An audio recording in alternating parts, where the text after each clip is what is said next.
recomeçar então. Julgo que já estamos aqui muito desassossegados, já que era o que era preciso. Tivemos aqui visões completamente, perspectivas bastante distintas. Tenho aqui uma pessoa logo à partida que me pediu, quer ser o primeiro a falar, portanto... Pronto, nós vamos estar aqui. Não, isto aqui não é para, não é para fazer intervenções assim longas, é só levantar questões para alimentar os grupos. Qual é o mestrado técnico ou pós-graduação? Zé Emílio, dou-te a palavra. Mas tu aqui estás a sintetizar. É mais de engenharia eletrotécnica. Vai ser cursos. Obrigado. Que esteja licenciado, um de matemática que esteja licenciado e que vai ter um flash. Tá, ótimo, bom dia. Um curso Bom dia. profissional. Há um curso curto. Um curso. Não sei se tem. Eu tenho que tentar desviar ou acrescentar Um curso de Data Science, mas é um mestrado. o debate. E a partir da exposição do Orlindo, levantam-se as dúvidas e mantém-se as dúvidas que eu tinha antes desta sessão. Até onde pode ir a máquina, a inteligência artificial, digamos assim? Vai ou não aproximar-se, ou tem sentido levantar a questão de aproximar-se do humano ou da consciência humana, no sentido de que, não vou discutir a questão da alma, mas o humano chora, a criança chora, sofre, tem prazer. A máquina, a inteligência artificial, digamos assim, ou a máquina, chegará a esse estádio? Ou podemos admitir que a máquina tenha o tipo de consciência sensorial ou emocional diferente da nossa? Basicamente é essas questões. E só um pequeno pormenor. Quanto à questão da intuição e da atenção do modelo 1 e 2, eu sou só curioso, não domino, mas o Jung, creio que trata isso, Carl Gustav Jung, aos mais intuitivos e os mais dedutivos. Os intuitivos apanham, os dedutivos vão step by step, não mais até ao output. Obrigado. Eu iria talvez já juntar duas ou três questões. Já pesado. Bem, não preciso de para ficar na cabeça. Eu também é muito rápido, só uma questão aqui ao Conselho Lindo. Muito bem. Antes de mais, parabéns pela belíssima intervenção e também à APDC por mais uma organização deste evento, onde vimos sempre com muito prazer. Não, em relação ao futuro de três palavras que são essenciais para a nossa sociedade, Lindo, que é confiança, portanto, governance e valor, como é que a inteligência artificial pode alterar? No fundo é que tipo de confiança é que nós podemos aspirar a ter no futuro do ponto de vista da sociedade, que modelos de governance é que podemos aspirar a ter nesta nova relação homem-máquina e qual é o conceito de valor que será presente no futuro? Pronto, não há ninguém de braço no ar, então Arlindo e esta do governance, se calhar há outras pessoas que querem provavelmente acrescentar. A pergunta das emoções é muito boa, das emoções e dos sentimentos, é uma das do Turing. Portanto, o Turing tem lá, portanto, um dos argumentos que eu tenho, nunca nenhuma máquina há de gostar de, acho que ele escreveu, de morangos com natas, ou apreciar um pôr de sol, ou apaixonar-se por alguém. E o argumento do Turing, a resposta do Turing é, este argumento, não há nenhuma base sólida para este argumento. As pessoas usam este argumento porque nunca viram um computador apaixonar-se por alguém, ou apreciar morangos com natas, ou apreciar um pôr de sol. Mas realmente não há nenhuma base matemática fundamental ou argumentativa que impeça isso. Portanto, aliás, eu acho que é difícil bater a resposta do Turing nesse artigo, mas acho que é um bocadinho isso. Quer dizer, é muito difícil para mim, e acho que para qualquer pessoa, antever quais vão ser as capacidades e as sensações de uma máquina se nós de facto conseguirmos perceber de maneira a que esses... Quer dizer, Todas estas coisas são, ninguém tem grandes dúvidas sobre isso, resultado do funcionamento do cérebro. Obviamente também associado a alterações bioquímicas no organismo e no cérebro, etc. Isso não está em causa. Mas não há grande dúvida, acho que ninguém tem dúvidas reais, que todas essas características que nós pomos muito como humanas são resultado de algum tipo de processamento de informação. Sejam as emoções, sejam os sentimentos, seja a consciência, seja o que for. Portanto, ou há uma objeção básica que diz, não, algumas coisas não são processamento de informação. Há outra coisa qualquer, há uma alma, há não sei o quê. E aí é a resposta do Turing, não é? Mas, e, portanto, se são processamento de informação, em princípio são... Agora, há outra questão que é, muitas dessas coisas estão ligadas ao facto de nós termos um corpo e estamos no mundo e temos uma biologia associada. Portanto, também não há nenhuma razão especial para acreditar que as inteligências artificiais que vierem evoluir vão ter essas características se não forem projetados ou evoluídas para isso. E, portanto, eu acho que um dos desafios do futuro vai ser conviver com sistemas inteligentes que, porém, são profundamente diferentes da inteligência humana e que não têm algumas dessas características. Acho que é o Pedro Domingos que costuma dizer, nós até gostaríamos que elas não fossem demasiado aliens, demasiado estranhas, gostaríamos que elas, pelo menos, percebessem os seres humanos e as nossas... Não é? Portanto, o exemplo que eu costumo dar, mas não dei hoje, é estamos muito preocupados com o aquecimento global. Não é? Suponhamos que programamos um sistema de inteligência artificial muito poderoso para resolver o problema do aquecimento global. Pronto, pomos aqui o rei, estamos satisfeitos, os algoritmos estão certos. Aquilo arranca, obtemos os dados todos precisos, se calhar demora umas horas ou uns dias, e pronto, acaba com o aquecimento global. Decide exterminar a espécie humana, está o assunto resolvido, o aquecimento global está definitivamente resolvido. Qual foi o problema? Bom, houve dois problemas. Primeiro, a gente não fez a pergunta certa. Não é? A gente devia ter feito a pergunta com um bocadinho mais cuidado. Não era só acabar com o aquecimento global.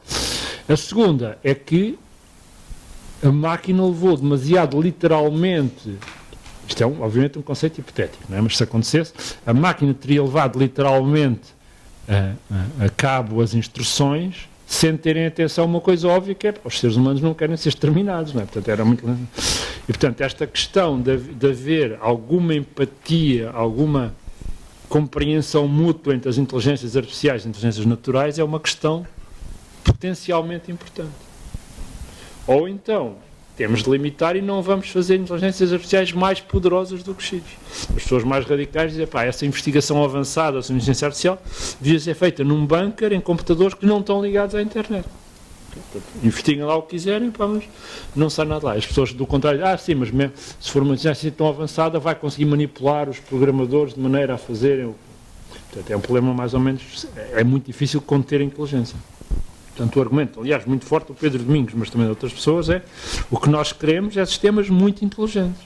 Sistemas tão inteligentes que consigam perceber-nos. Não queremos sistemas um bocado inteligentes, mas tão burros que não percebem o que é que a gente quer. Uma coisa é perceber, outra coisa é sentir.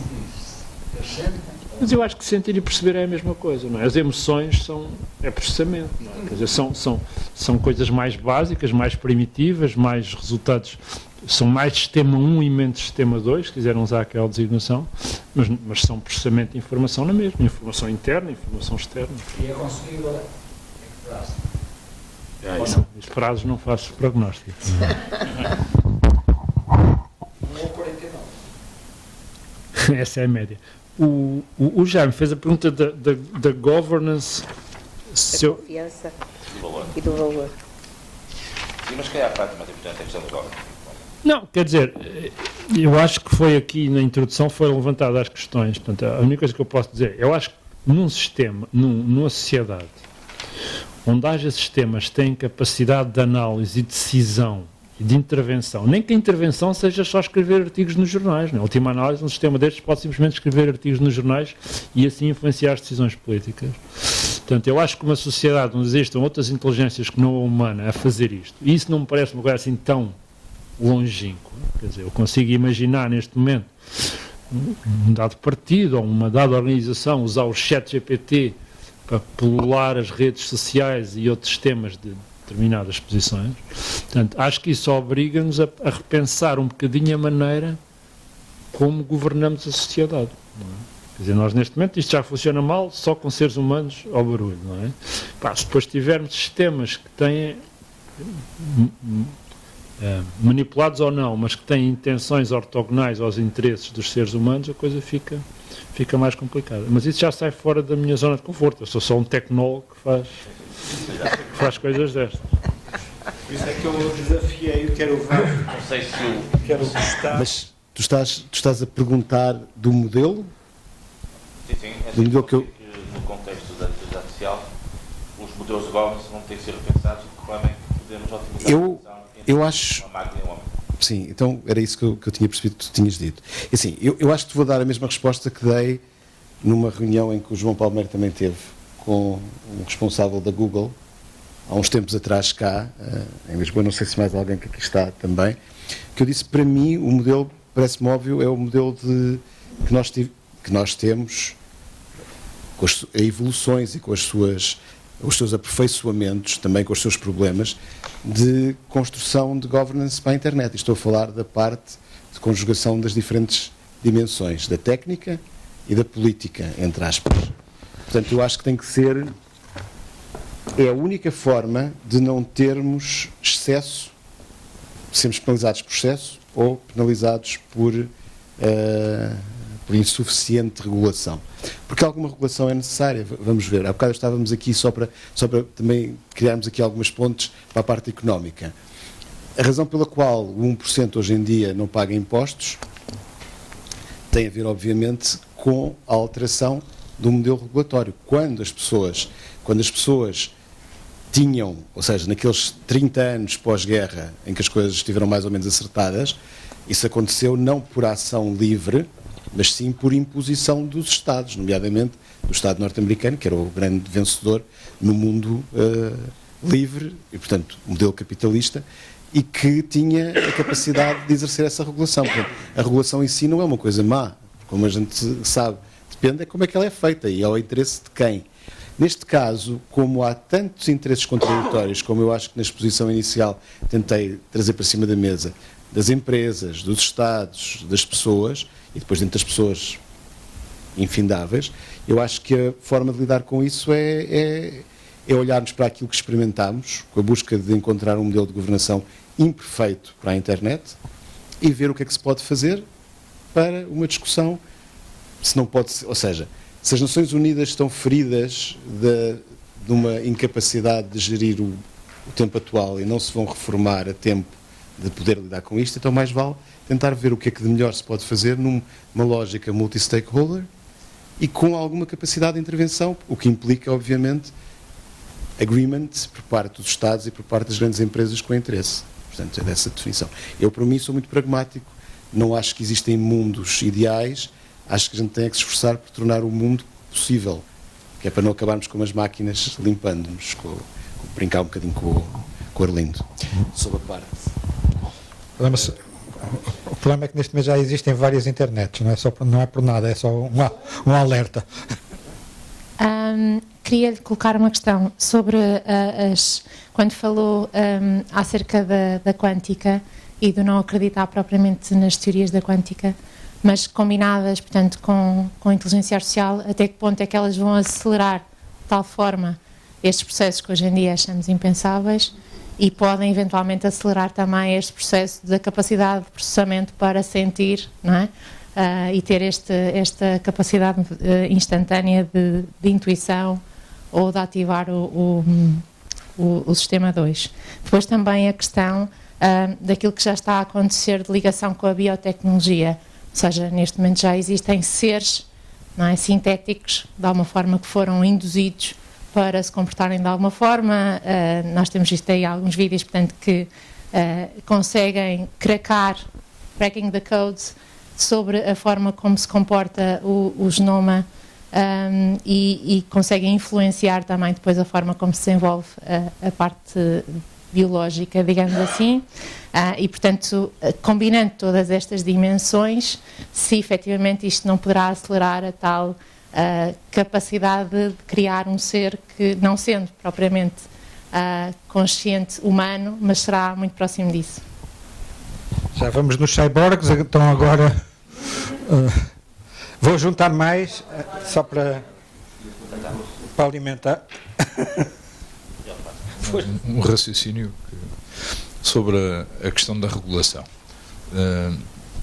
Olhei para a regulação que os Estados Unidos agora lançaram, olhei para a regulação que a Europa está a preparar, ou já lançou, os ingleses também estão a trabalhar no mesmo, e acho que andamos a olhar para os detalhes técnicos e a fugir à verdadeira hipótese de regulação. Em vez de falarmos de horas de processamento, se calhar devíamos olhar para tecnologias anteriores e tentar fazer aquilo que resultou. Por exemplo, a pistola. A pistola é uma tecnologia. Em vez de tentarmos proibir a existência de pistolas, ou dizer, só pode haver pistolas com 6 balas. Aquilo que decidimos regular foi o que é que se faz com a pistola, o que é permitido fazer com a pistola e que consequências é que são aceitáveis com a pistola. Portanto, em vez de tentar limitar o desenvolvimento da tecnologia, se calhar faz mais sentido é proibir fazer certas coisas com a tecnologia, castigar, penalizar fortemente usos que sejam negativos para a sociedade ou que possam provocar os problemas que nós hoje vamos percebendo que podem existir. Portanto, regular é a utilização. Pronto, então acaba aqui com o Dias Coelho. Que é sempre... Bom, isso já foi há muitos anos. Já pode ficar esquecido. Eu queria dizer o seguinte: a reunião durante a parte da manhã, portanto, foi extremamente interessante, portanto, mas deixou-me algumas perplexidades. Uma delas tem a ver com o seguinte: será que a inteligência artificial vai contribuir de algum modo para manter a equidade de oportunidades na raça humana? Ou se vai alterar, portanto, a favor de uma minoria, portanto, tirando vantagens, portanto, da inteligência artificial e deixando, portanto, todos os restantes numa situação mais desfavorável? Essa era a minha primeira questão. A segunda é diferente. Ocorreu-me, portanto, com o exemplo do aquecimento global. É verdade que a maneira de reduzir de forma drástica o aquecimento global seria eliminar a raça humana. Portanto, não havendo raça humana, nenhum dos outros espécies está a contribuir de forma muito significativa para o aquecimento global. E a minha pergunta é: será que a inteligência artificial pode nos ajudar a ver as causas do aquecimento global e a dar uma solução? Portanto, a minha convicção, tanto que o crescimento populacional excessivo agrava o aquecimento global. Portanto, a forma de reduzir o aquecimento global passava, em primeiro lugar, por reduzir o crescimento da população, portanto, do mundo. Portanto, haver um controle demográfico, portanto, do crescimento populacional. Porque os humanos comportam-se como, para a Terra, os humanos na Terra são como um vírus num corpo, num animal. Portanto, têm os mesmos efeitos. E por conseguinte, a forma, portanto, de combater o aquecimento global passaria de algum modo, portanto, em conseguir controlar o crescimento populacional ou até reduzir o crescimento populacional. Portanto, estamos em 8 mil milhões, haver um conjunto de políticas que há 50 anos garantissem que havia apenas 6 mil milhões ou 5 mil milhões, que era o número que eu tinha na cabeça quando andava na instrução primária. Portanto, havia 5 mil milhões de humanos, portanto, na altura, versus 8 mil milhões que existe agora, que correspondem a um aumento de 60% em 60 e poucos anos. Portanto, é praticamente 1% ao ano. E são estas as duas questões que eu deixo. Que de certeza que não são só para Orlindo, obviamente que tem aqui, pode ser um desafio ao Vasco, aliás, que ele introduziu. Ao Vítor, desculpa. Ao Vasco.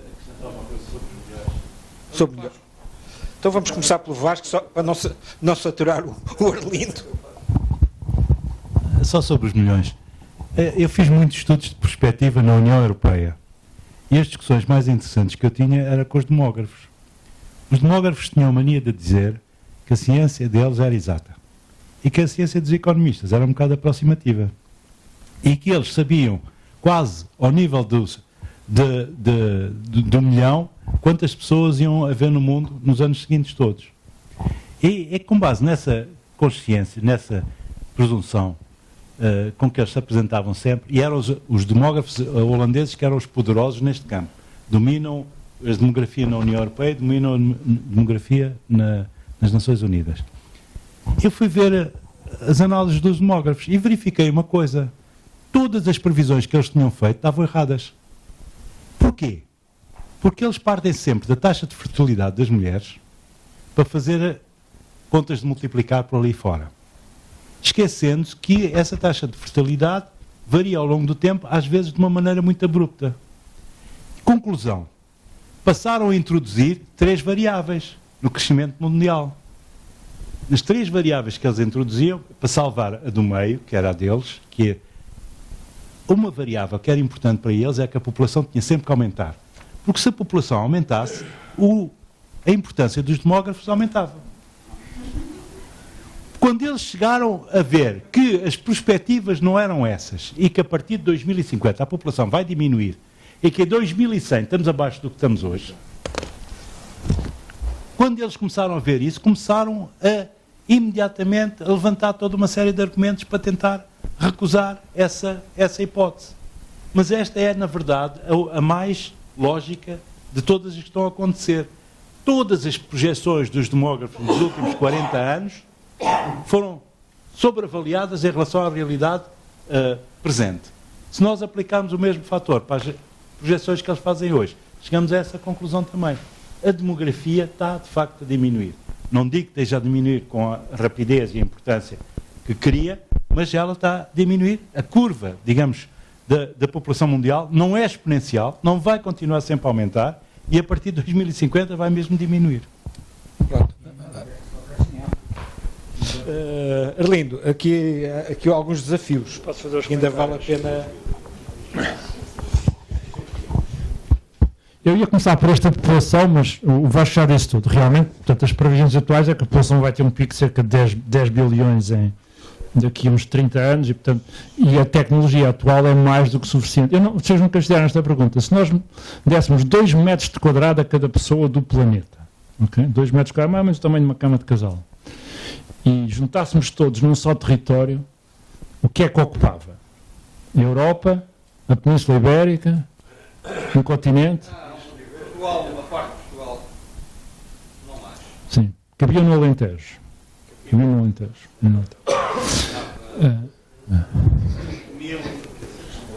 Sim, cabia no Alentejo. Sim, quilómetros, 20 mil quilómetros quadrados. Sim.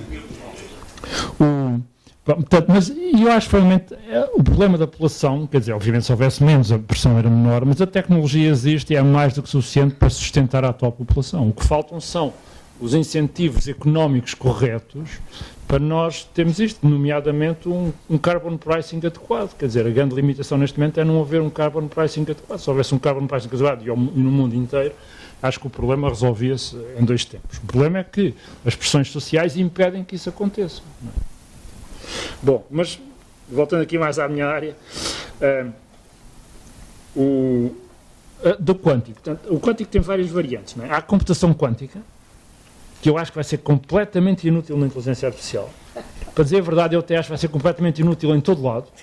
Portanto, eu acho que é uma das maiores fraudes que está a acontecer com as pessoas acreditarem que é possível escalar computadores quânticos de maneira a eles fazerem alguma coisa jeitosa. Okay? Mas pode ser que eu esteja enganado, sei que sim. Mas na inteligência artificial é quase certeza impossível, que é o pior match possível para a computação quântica. A computação quântica, neste momento, conseguem-se fazer umas coisas, talvez de 50 qubits. Estes sistemas exigem bilhões de parâmetros, não é? É extremamente improvável, meu ver, que alguma vez se vai conseguir chegar a uma coisa com 10 mil tal e o Pedro Adão. Quantos qubits é que a gente precisava para quebrar o RSA, Pedro? Para aí 10 mil qubits ou 20 mil se aquilo funcionasse bem, não é? Desculpa? Até aumentar, exatamente. Não, nos 2 mil, mas depois tens de ter error correction, portanto, aquilo vai lá para 20 mil. Portanto, estou disposto a apostar o almoço com quem quiser que não vamos ter um computador com 10 mil qubits enquanto eu for vivo. E depois está morto, já não vão cobrar o almoço, não é? Portanto, eu acho que a quântica nesta componente é relevante. O que eu estava a referir ali da quântica é outra história, que ainda é mais metafísica, mas também, como é mais metafísica, é mais difícil de desmontar. Que é, há vários teóricos, por exemplo, o Roger Penrose, num livro muito conhecido, O Imperador Vai Nu, defendeu que a consciência está a algures nos fenómenos quânticos ao nível dos microtúbulos dentro dos neurônios. Não é? Nunca esclareceu exatamente o que é que havia de ser assim, mas o Roger Penrose é um gênio, é um físico de renome, coisa, e há uma série de outras teorias igualmente far-fetched, mas nenhuma delas tem, a meu ver, nenhuma base real. E, portanto, basicamente, as teorias quânticas dizem, há aqui umas coisas que a gente não percebe, portanto, deve ser ali que está a consciência. Okay? Portanto, as pessoas que não concordam com isso dizem, não, a consciência é um resultado de um processo computacional, standard, tradicional, não existe computação quântica, não existe nada disso, portanto, não percebemos, mas, em princípio, é como a vida, quer dizer, até termos descoberto como é que era a vida, também se pensava que era uma coisa mágica, não é? Depois descobrimos que, afinal, é o DNA e as proteínas. Biologia sintética. Essa é uma pergunta muito interessante. Eu acho que a biologia sintética tem um enorme potencial de futuro. Quer dizer, se desenvolvermos não só a capacidade de criar novos organismos, como de alterar o funcionamento dos organismos existentes, nomeadamente o ser humano, em princípio as potencialidades são quase ilimitadas. Quer dizer, não vejo nenhuma... Quando conseguimos perceber os organismos a esse nível, não vejo nenhuma razão para que um ser humano não possa viver 1000 anos, ao contrário dos 120, que são mais ou menos agora o limite absoluto. O problema é que, ao contrário desta área, está a andar muito devagarinho. Muito devagarinho. Quer dizer, o Craig Venter prometeu há 20 anos que ia fazer uma bactéria para extrair de dióxido de carbono e fazer combustível, mas ainda não fez, ainda não existe. Não é? Portanto, está a andar muito devagarinho. Portanto, eu acho que eu acho que é uma daquelas tecnologias com um enorme potencial, mas eu acho que o mundo vai mudar tão rapidamente por força de outras tecnologias que eu não consigo prever o que é que vai acontecer com a biologia sintética. Mas que é, em princípio, uma tecnologia, quer dizer, se nós conseguimos desenhar, eu já dei toques sobre biologia sintética há uns anos atrás, se nós conseguimos desenhar num software um organismo, não é?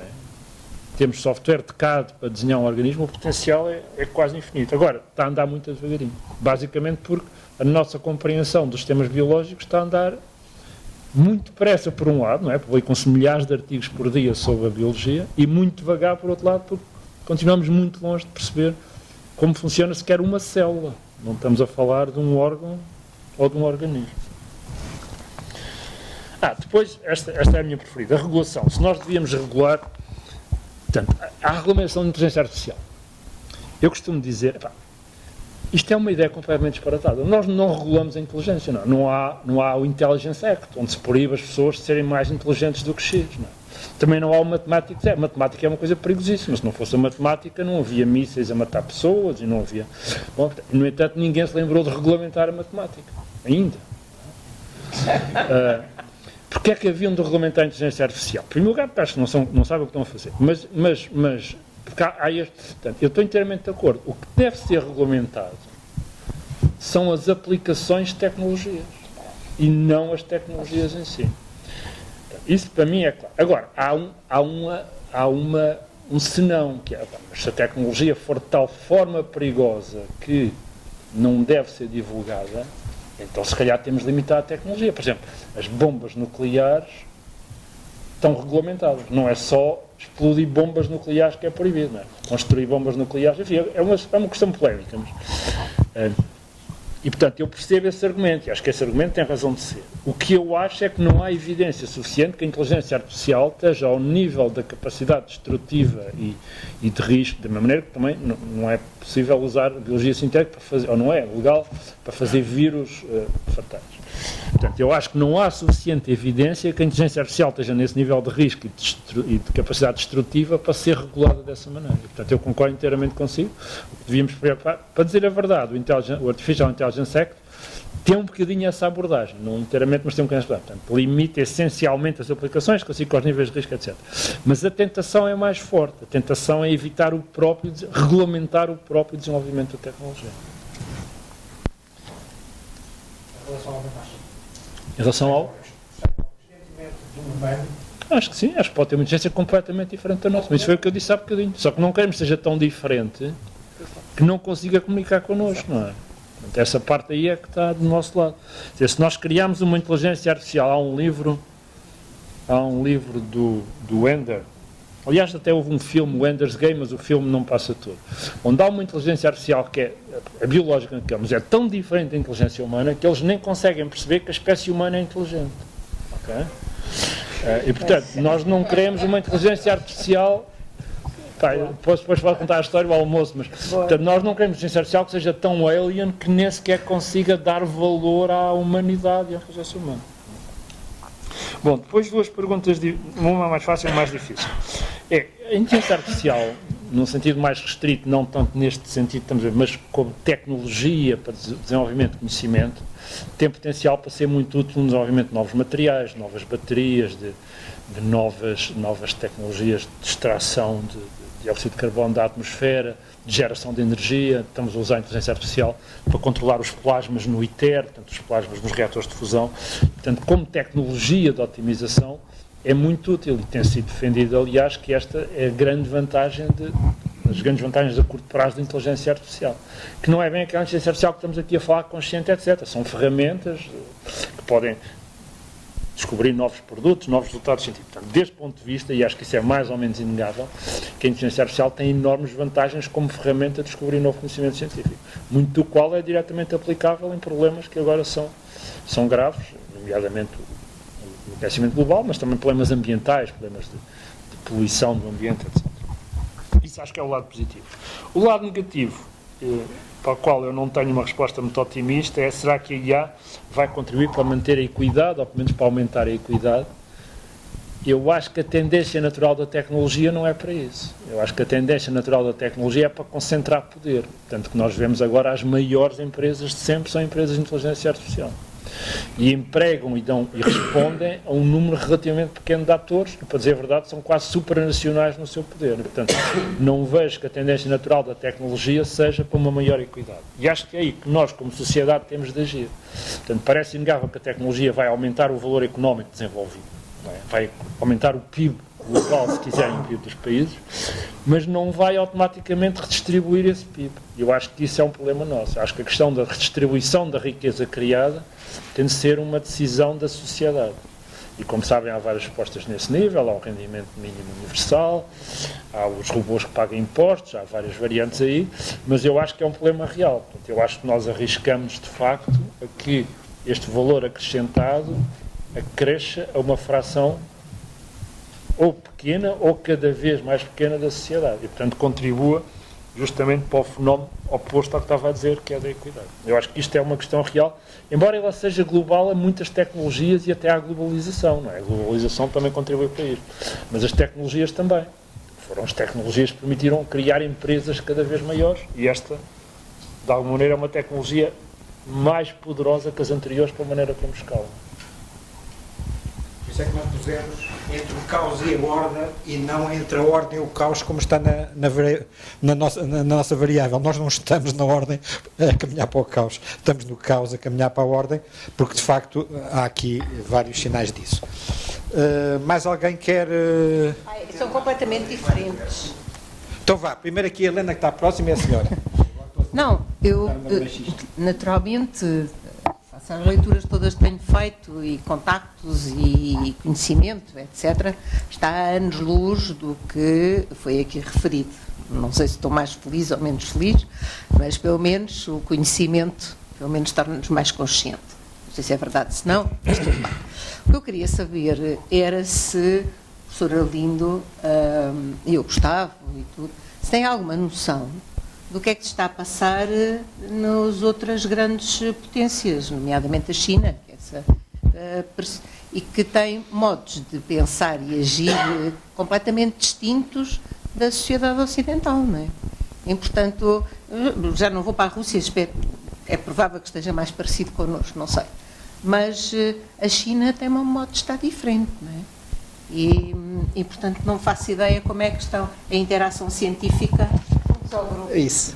Mas pronto, e desse ponto de vista estou maravilhado com aquilo que eu vi. Mas de facto, como o professor Arlindo referiu, e gostava de ouvir, enfim, se for possível, os oradores sobre o tema,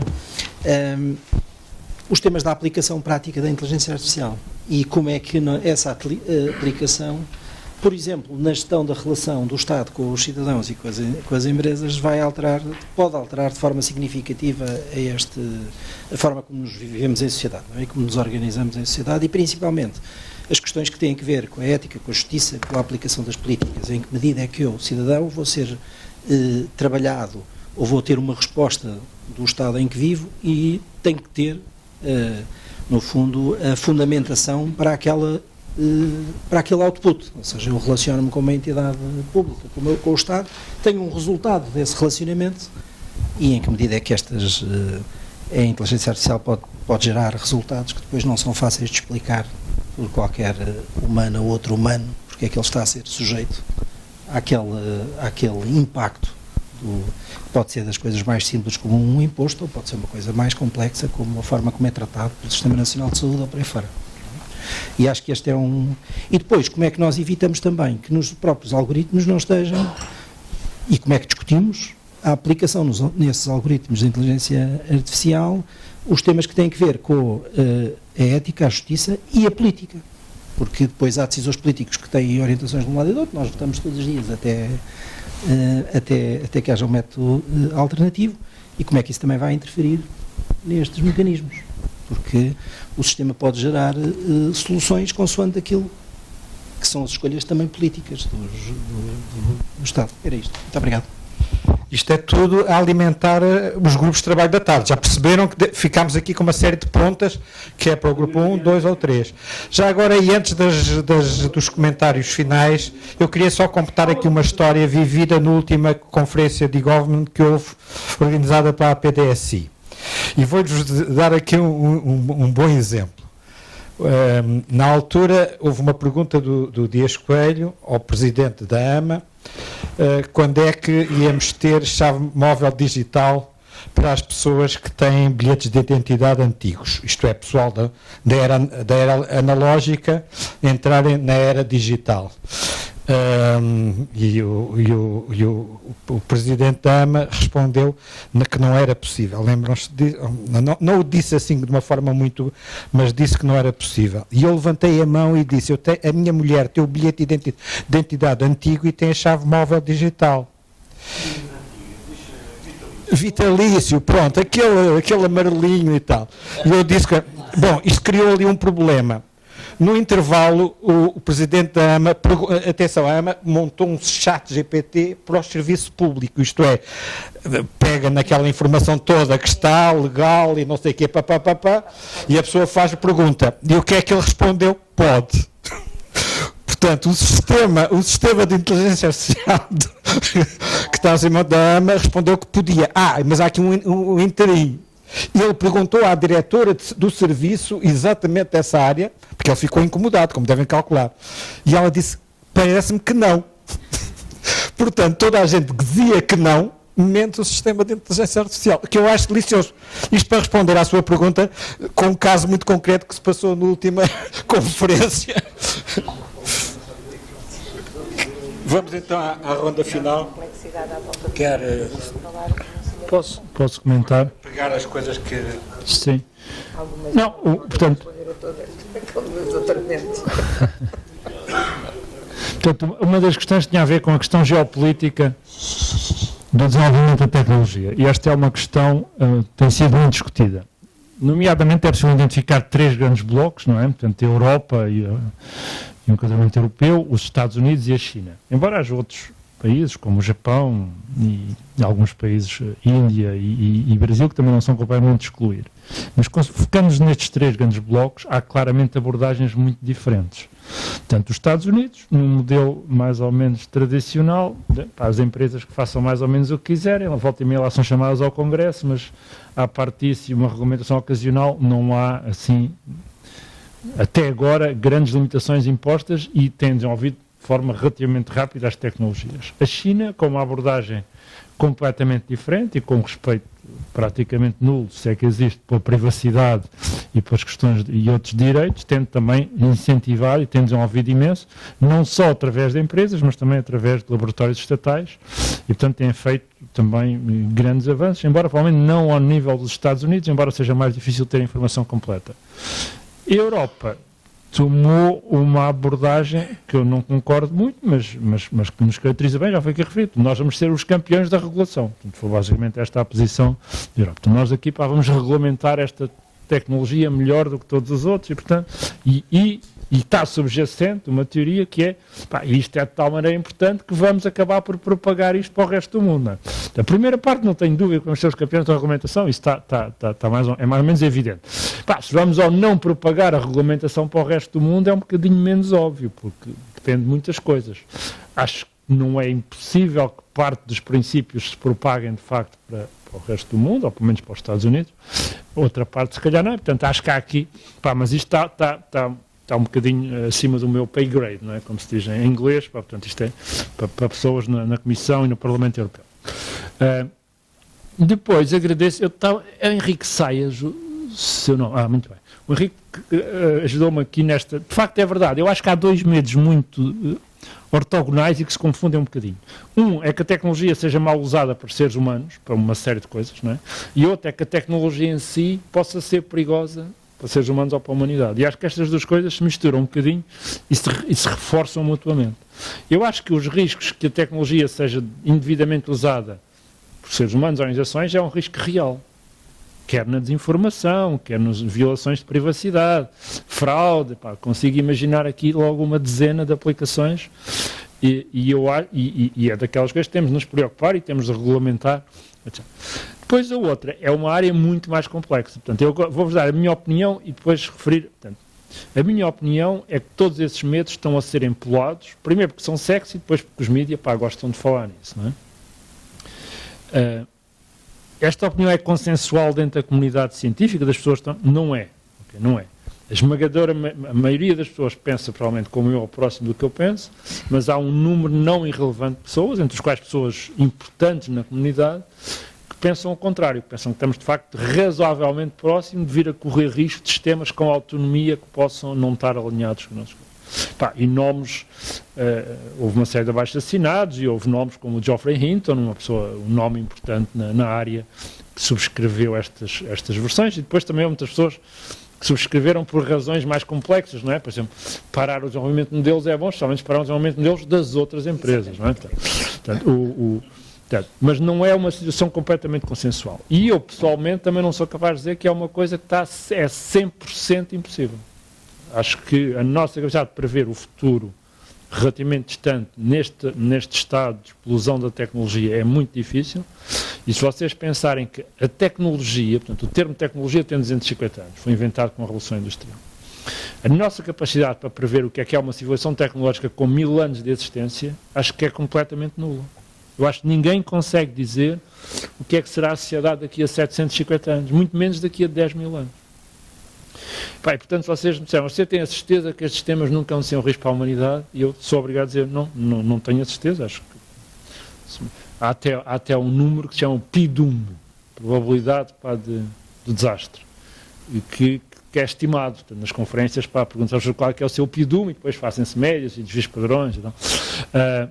Mas isto só para vos dizer que há de facto, embora essa seja a minha convicção, a convicção vale o que vale. E há pessoas, algumas delas esclarecidas, que têm opiniões diferentes. Embora a maioria da comunidade está alinhada com esta posição, que estamos muito longe da situação em que o primeiro dos medos que foi referido, a tecnologia em si, seja um risco real. Relativamente às aplicações práticas de IA, pois eu referi algumas, eu acho que no caso de... Nós estamos neste momento a elaborar uma coisa que é a Estratégia Nacional de Inteligência Artificial, em colaboração com em sinergia com a Estratégia Nacional de Dados, as aplicações na administração pública, no serviço ao cidadão, mas também nas empresas, no aumento de produtividade das empresas, etc., são tudo coisas que estão a ser estudadas, escritas e elaboradas, portanto o potencial é muito grande. Agora, eu acho que a limitação não é tanto tecnológica, eu acho que nos próximos anos vamos ter tecnologias suficientemente poderosas para muito melhores do que, por exemplo, que esse chatbot, que, pelos vistos, mesmo assim, já é melhor do que o Presidente da ANA, mas vastamente melhor. Não nessa questão específica, obviamente. Aliás, eu tenho estado com o João em vários painéis. Mas, portanto, eu acho que vamos ter... Agora, a dificuldade não é tanto tecnológica, é uma coisa que vocês conhecem tão bem como eu, que é a transformação do Estado, a transformação de uma empresa é um obstáculo enorme, e a transformação da justiça, da educação talvez seja menos escrita, mas na saúde, a justiça, a saúde, portanto, são tudo áreas onde o grande desafio é como é que as instituições se conseguem adaptar à introdução de novas tecnologias. E eu acho que isto não é um problema para engenheiros, não é só para engenheiros, é um problema para gestores, para políticos, para estrategas, é um problema muito complicado. Como é que as instituições se adaptam a uma nova forma de trabalhar? E eu não tenho, lamentavelmente não sou mais esclarecido do que qualquer um de vocês, acho. Comentário final. Eu ia pegar na última parte daquilo que o Arlindo disse, para dizer o seguinte, que a forma como a inteligência artificial vai ter consequências na sociedade e na relação entre os humanos depende de decisões fundamentalmente políticas. E essas decisões têm que corrigir a situação atual. Portanto, aquilo que me parece é que as pessoas que estão no domínio tecnológico, não digo que tenham obrigação, mas que têm consciência dos impactos positivos e negativos que podem vir, também têm que ter consciência de dizer a quem tem o poder de decidir que há esses problemas e esses impactos. Não é dizer que nós vamos resolver os problemas todos tecnológicos que temos em cima da mesa, mas as consequências vocês têm que as dirimir porque não são da nossa competência. Não, elas também são da competência. Simplesmente, o sistema político tem que ser alterado. Porque o sistema político, tal como existe, está capturado. Está capturado pelos interesses que existem, e interesses do passado, que não estão interessados em transformações nenhumas, em reformas nenhumas e em visão de futuro nenhuma. Portanto, o próprio sistema político tem que ser alterado. E isso é um problema de toda a sociedade. Não é só dos tecnológicos, nem dos cidadãos. É de toda a gente. E essa transformação tem que ser paralela à revolução tecnológica que está em curso. Não pode ser antes, nem pode ser depois. Tem que ser paralela. Eu vou ser um bocado jesuíta, que estamos aqui, e portanto acho que não vou propor grandes respostas, vou sim propor algumas perguntas. A laia de resposta às perguntas que foram colocadas aqui à volta da mesa. A primeira tem a ver com: será que as coisas mudam assim tão rápido, como todos nós aqui dizemos à volta da mesa? Eu acho que nós confundimos 3 dimensões, talvez: ciência, tecnologia e mundo. Às vezes as coisas mudam muito rapidamente na ciência, passam para o protótipo, vão para a tecnologia, mas depois falham no mercado. Isso tem a ver com o facto de não irem ao encontro de alguma necessidade social superveniente. Essa é a história de todas as tecnologias de informação e comunicação. E, portanto, vale a pena pensar nisso também. Outra coisa que vale a pena pensar aqui é: nós estamos aqui para discutir o que vai acontecer no mundo, ou estamos aqui para discutir aquilo que vai acontecer em Portugal? E se vamos discutir aquilo que acontece no mundo, sabemos exatamente aquilo que se passa no mundo para discutir isso? E conhecemos o país que é Portugal para propor soluções com base naquilo que estamos aqui a conversar? Eu acho que essas são perguntas igualmente importantes também, porque vão ao encontro da questão dos outros 3 níveis. E apenas uma especificidade: eu não sou de direito, portanto, mas está aqui alguém ao meu lado direito, depois poderá dizer alguma coisa ao almoço da parte da tarde, que é a reserva versus a privacidade. Porque a privacidade é uma coisa moderna, porque é uma coisa que tem a ver com legislação, que tem a ver com a proteção. Agora, aquilo que sempre existiu no mundo é a reserva e continua a existir. Eu decido o que é que eu mostro de mim. E fazemos isso. E se quisermos, é assim: o século XX é um tempo de mudanças, e não estou apenas a dizer o que é que eu mostro, é o que é que eu como faço hoje em dia. Todas essas coisas são mudanças culturais também na sociedade. E é preciso é só para termos aqui a tecnologia pode pode limitar a privacidade ou não, mas as pessoas, em última análise, também decidem o que é que elas querem mostrar ou não de si. E às vezes mostram muito mais do que aquilo que é protegido pela privacidade. Pronto. Terminando, só para irmos com um mood assim mais feliz. Felizmente não estamos numa guerra mundial. Porque se estivéssemos numa guerra mundial, se estivéssemos a desenvolver aplicações de tecnologia, não estamos talvez em 2048, os historiadores dirão que passámos os 100 anos da guerra do Médio Oriente. Isso é uma outra história. Portanto, mas aqui o que eu acho que é importante é que, se pensarmos naquilo que foi o desenvolvimento da bomba no quadro da guerra e a não discussão de uma série de coisas que nós estamos agora aqui a discutir, eu acho que até estamos muito melhor do que estivemos perante a outra tecnologia que desencadeou poucos medos, porque o que era importante era ganhar. Portanto, acho que estamos bem e acho que podemos ir com uma visão otimista relativamente para o almoço. Depende.